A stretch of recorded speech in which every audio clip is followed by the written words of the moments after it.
Hi, my name is Andrew Foster, and I'm a clinical professor at Duke Law School, and so pleased to be joined today by Yolanda Winstead, the president and CEO of DHIC, a North Carolina-based nonprofit affordable housing development organization.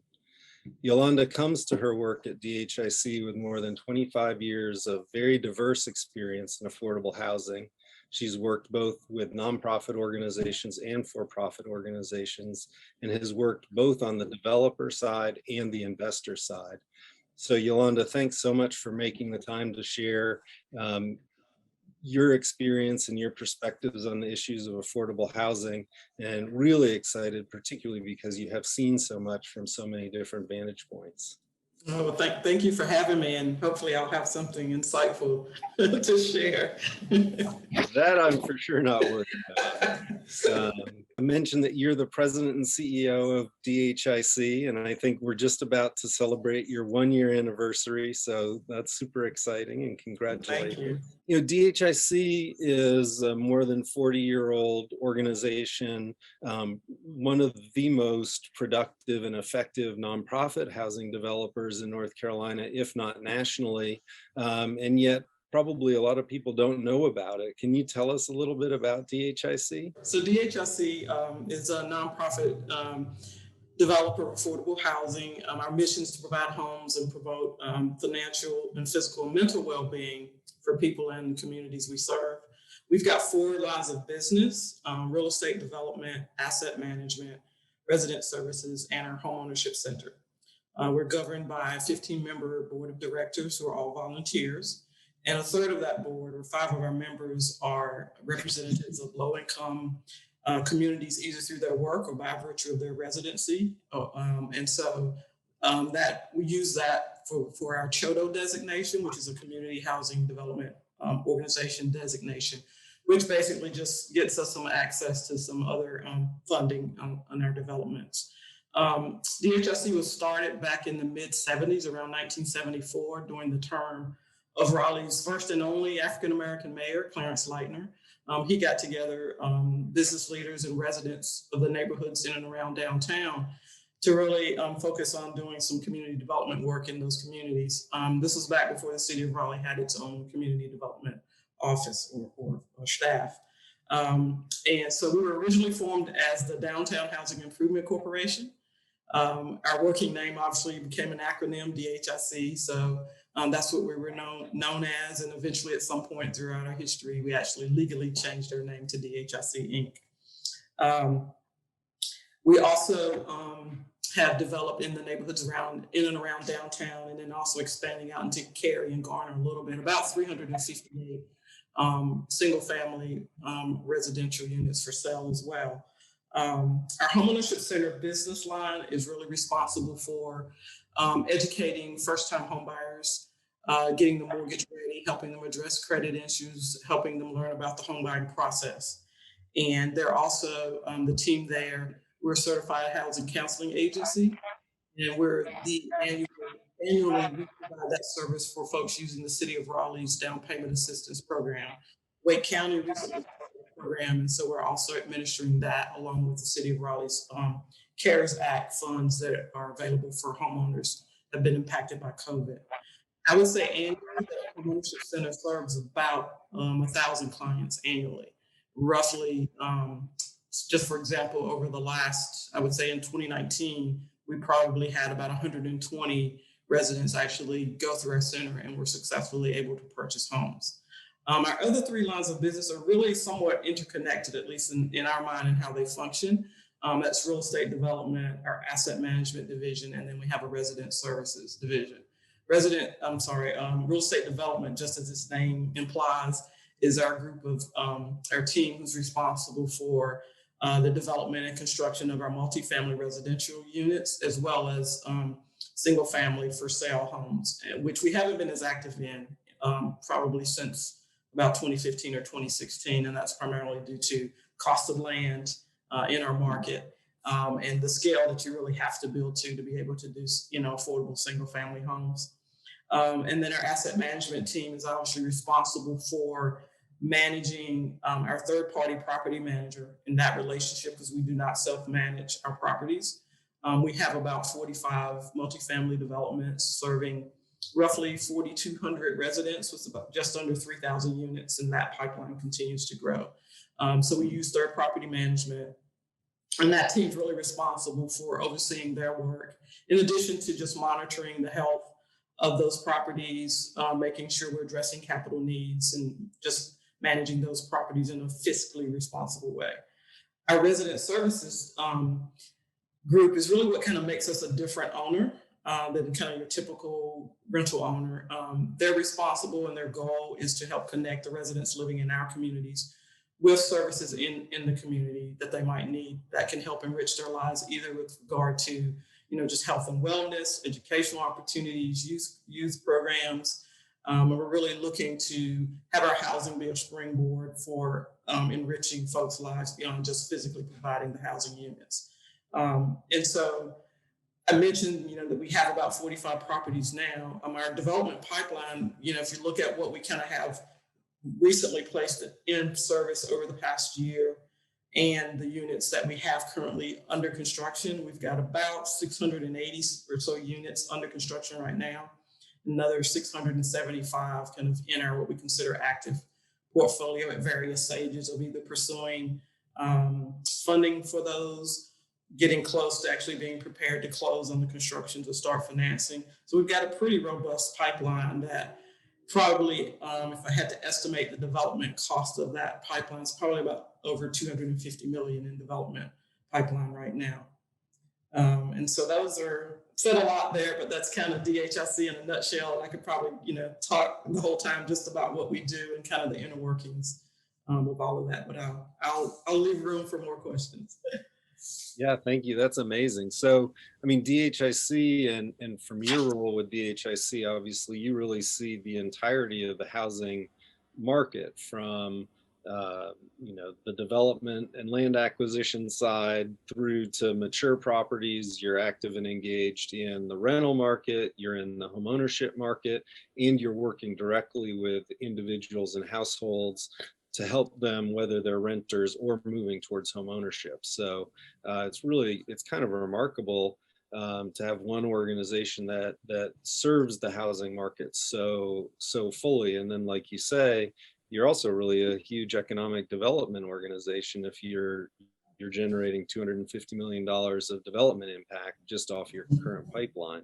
And I know it takes a while to build an organization to that level of impact. And you, I guess, have a personally interesting story with DHIC, because I know you started your career in affordable housing about 25 years ago with DHIC, and now you're back running the show.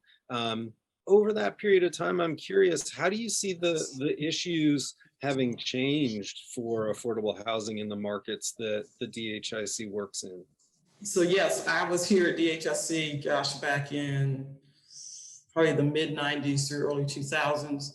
At that time, as I mentioned, kind of our history starting in and around the neighborhoods of downtown, there weren't a lot of people that wanted to, live downtown or even, near downtown, other than, the communities surrounding were primarily low income. And obviously, as our region has, started to attract the attention of folks nationwide, and we have this influx of folks living here, downtown's kind of the place to be now.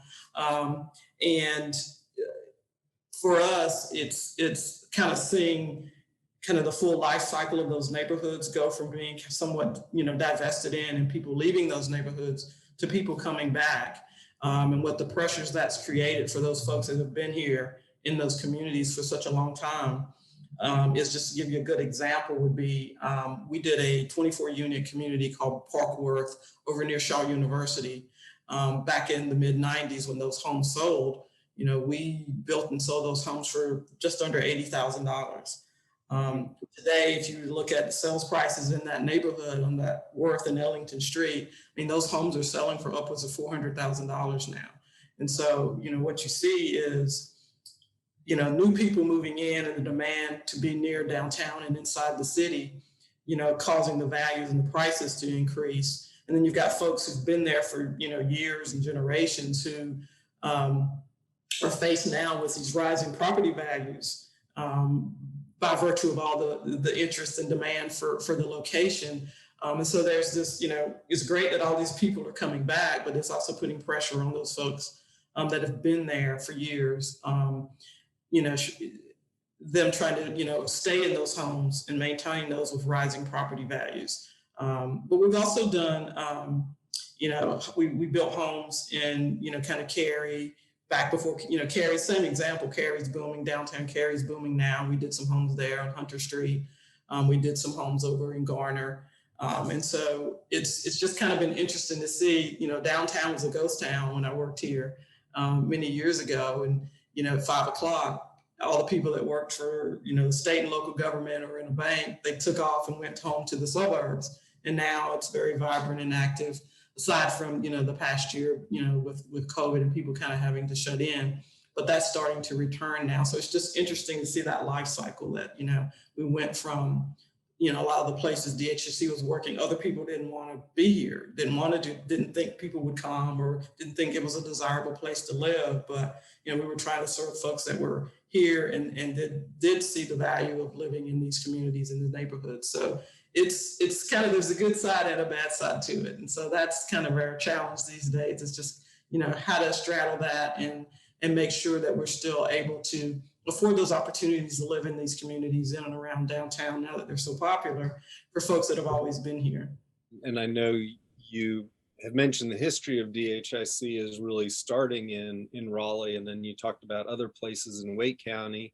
I know you're also doing development in downtown Durham, which has all the same gentrification issues, and as you say, both good and bad, although I think that word gentrification always comes with a very strong negative connotation. But so how do you, are there opportunities that you see for an organization like DHIC, and particularly for the people that DHIC seeks to serve in communities that are gentrifying, or is it all just challenges?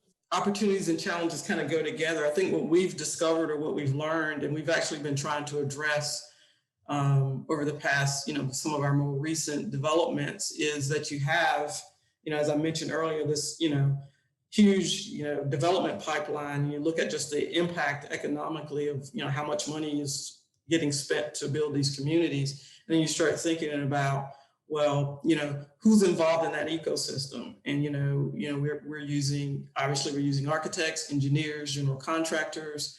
We're using, financial institutions and, just that whole ecosystem, attorneys, who's involved in that. And, it's usually not people that live in those communities or will benefit from them. And so how can we use that development pipeline to really make sure we're helping have an impact? Because we do, like we talked about on the homeownership side, trying to help families build wealth through homeownership. We can also try to help families and residents in the communities where we build and work, have opportunities for job growth, workforce development, using smaller, women-owned and minority contractors and vendors. So there's this whole side of our organization that we're really starting to look at and try to figure out how we can use that to be more equitable and to help generate wealth, in addition to just helping folks get into homes, but in other areas of the economy.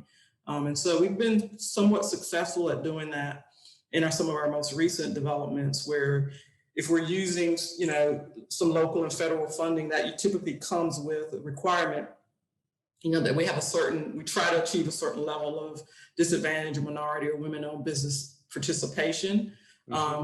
We were able to actually kind of exceed those benchmarks on a couple of recent transactions. And that's really an area that we're going to be looking at. How do we continue to do that and kind of use, the development as well in that process and the construction as an avenue to help have an economic impact as well. I'll look forward to seeing more about how you track that over time and what effect that has. I know that, going back to federal law and Section 3, I mean, there's been this effort to try to make sure that there is a real opportunity to engage local communities, local businesses in the economic activity that surrounds the development of affordable housing. And over time, I think it's probably been a really underutilized strategy. And so it's super exciting to hear that it's becoming so much more of a priority for DHIC under your leadership. Maybe just to pull on one thread that you raised, which is you talked about so much of the mission of DHIC is to enrich the lives of the people who you work with by providing housing. And you know, that kind of hits at this potentially, not always, but potential tension between meeting just sort of everybody's basic human need to have shelter and thinking about housing as a way for people to not just have a stable and secure life, but a way to build wealth, right? And you gave the example of the houses that you built near Shaw that originally were 80,000, so presumably within reach of a lot more people as an ownership opportunity that are now selling for 400,000. And if you're one of the first families in at 80 and now you could sell for 400, that's great.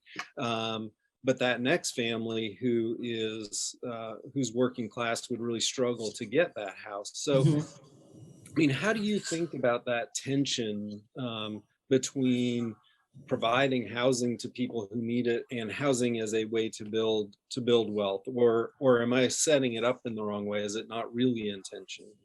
Yeah, I would probably say it's, I don't know, maybe tension isn't the right word. It's definitely two very distinct, I guess, issues. I mean, for us, ideally, if you think about it, we truly have kind of this captive audience of folks.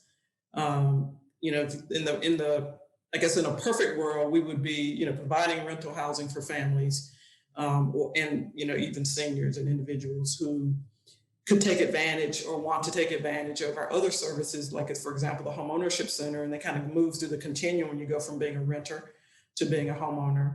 You build that wealth by owning a home that you can then use that equity that you build to, you know, educate your children or start a business. And then we've actually had or have currently and have in the past board members who started out as a renter in a DHIC property. And they transitioned and moved on to purchase their own home, and, you know, went on to, you know, do other things and came back as a board member, and now, you know, kind of helping us kind of develop the path we want to take. So, I mean, we view kind of our work as this continuum of, you know, offering opportunities where you can move along that continuum at your pace, whatever pace that might be for you, for an individual family. And then hopefully be able to grow the opportunities. And it all kind of starts with having that affordable, safe, decent place to live. Yep. I think in my own life, you think about my own example. I mean, I grew up, you know, my mother was a widow. My father was killed during the Vietnam War, but she was able to take advantage of buying her own home because of, you know, the benefits that came with that, and got a veterans VA loan. So we were able to own our own home. And she was a single parent, which, you know, it's very difficult for folks to do, even nowadays. We actually lived next door to what we would call affordable housing, an apartment community that was built by, you know, a local church sponsored community. So when I grew up, you know, I spent a lot of time there playing with friends, not realizing it was affordable housing. But I was thinking about it as preparing for this conversation with you. And, you know, a lot of those kids that I played with, grew up playing with, we all went to school together, even though they came out of, you know, affordable housing. A number of them, like myself, were able to go to college, went on to some professional vocations. And so, you know, they were able to, again, go through that continuum, because it all, to me, it felt like it all started because they had a safe, decent place to live that was stable, and that part of their lives were stable enough that they can use that to kind of go on to do other things. And I see that same string in my own life. And I think that's what we're trying to provide here at DHIC. I appreciate that framing. Maybe just one quick follow-up, because one of the, as you know, I've done work, and our clinic has done work with DHIC over the years, and one of the ways in which we first got engaged, you mentioned the development that DHIC does in Cary, and there was oh, this was probably in the mid 2000s, some real pushback by residents of Cary, and not to single Cary out, every community has Yeah. this, um, but some real pushback by people who thought development by DHIC and bringing affordable housing to Cary would be bad for the community. And when you talk about the continuum of housing and how safe, decent housing not just makes a difference for the people in the sense of the unit they have, but then in the community that they then inhabit by having access to schools and mixed income communities, it really does enrich and broaden people's lives. And we obviously live in a society with a high degree of both racial and economic segregation. I know part of what DHIC does in citing its properties is help to break down some of those barriers.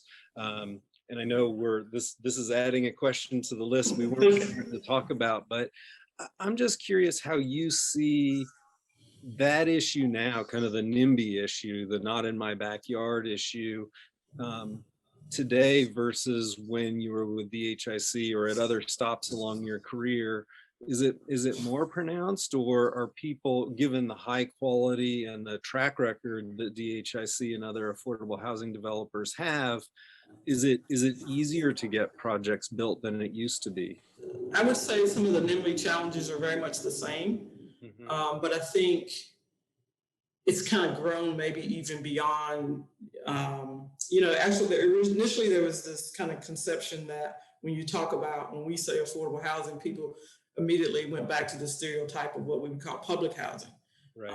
And the kind of all the preconceived notions that come with folks that live in public housing. So my early days here, we were kind of fighting that stereotype. Well, no, this isn't public housing. Folks that live in most DHSC's properties, not that we won't have folks who have, a housing voucher or Section 8 voucher, because we do accept those types of renters that can otherwise qualify. But they're people that are working in the community, providing services that we all take advantage of. And I think now it's grown to be more about class, maybe, on top of race, and that preconceived notion about, what affordable housing is. I would say as an organization, and all credit due to my predecessor, Greg Warren, we kind of combated that by focusing on design and the quality of construction so that you could drive by a DHSC property and not be able to tell that it wasn't, you wouldn't know it was a DHSC, that it was affordable. You thought it would, if you didn't know about DHSC or even know what affordable housing was, you could drive by one of our properties and just assume that it's a market rate development. And so, kind of using that tactic to, do really high quality design, high quality construction, so that then when we're going into a new community or a community with resistance, we can go, well, hey, you can point to these examples of other DHSC properties in the community, and you can see what type of product we build. And so we've been able to kind of break down, some of that resistance because of that. And then also because we are local, we're not selling the properties, we're going to always be here. If there's a problem, everybody knows where to find us. And so, we're part of the community and we're rooted here. So we're vested in our community being successful and our residents being successful. And we're really a part of the community. So we're not, that's kind of the approach we've taken, to kind of combat that. But we still face NIMBYism. And then oftentimes the first thing we're going to look for when we're looking for a new site is whether it's already zoned properly for multifamily residential, just to avoid some of that. But even then, sometimes, there's still concern. And it's really, we're constantly educating people.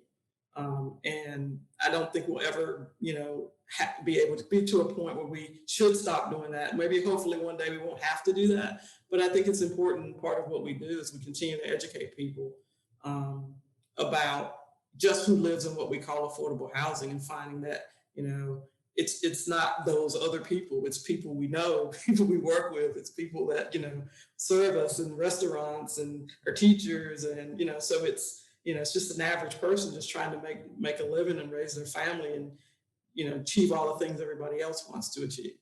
Yeah, it's hard to imagine being a public school teacher in a place like Wake County and thinking, that you're going to buy a house in, uh, Cary or whatever. And so it really is Yeah.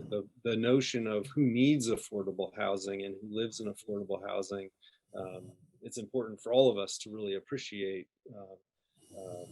the challenges that people who work in our communities face, and how this incredible resource that you provide, what a difference it makes. So, um, I guess that leads to the question I usually end with, which is, this work that you do is really, really difficult. And for all the reasons that we've talked about, you're putting together multi-million-dollar business deals, managing development pipelines, but you're also working at the intersection of race and class.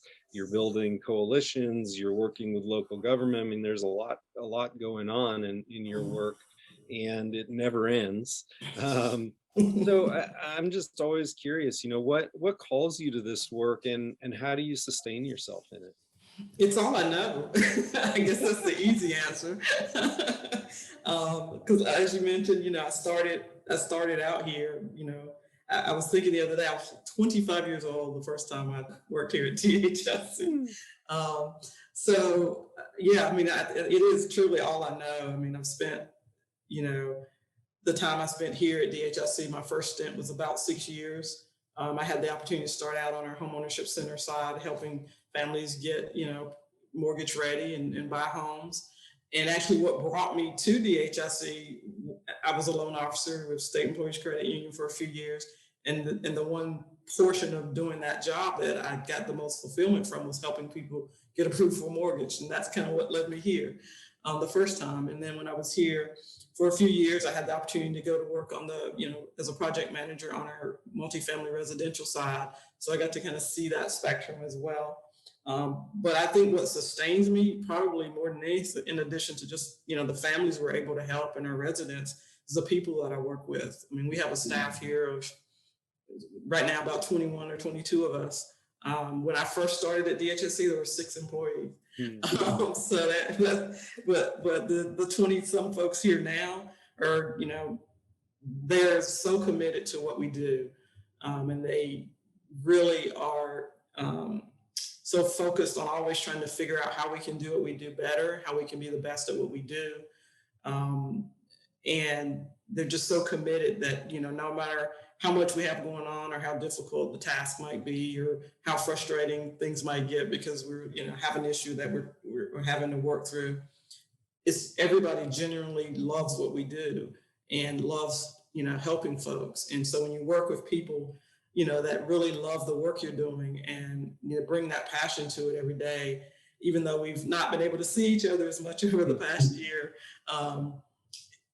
when we are able to get together and when we're meeting over Zoom meetings and trying to, solve a problem, the energy, from having a group that really committed to that singular goal of, just making other people's lives better.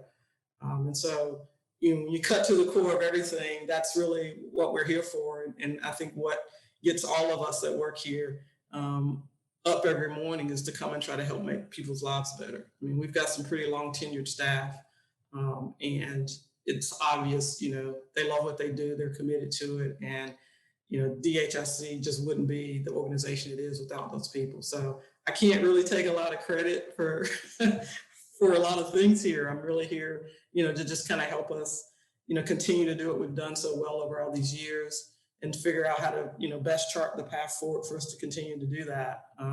And so if I had to say anything, it's the people I work with that sustain me. And then also having the opportunity to interact with our residents and the people we serve and trying to make sure we're doing the very best we can for them. It's beautiful and important work that you do, and at least I, for one, am super glad you're back at DHIC. I know that you're the right leader for the organization. So thank you so much for all you do, and thank you for taking your time to talk with me today. Thank you for having me, and I appreciate the opportunity to talk to you.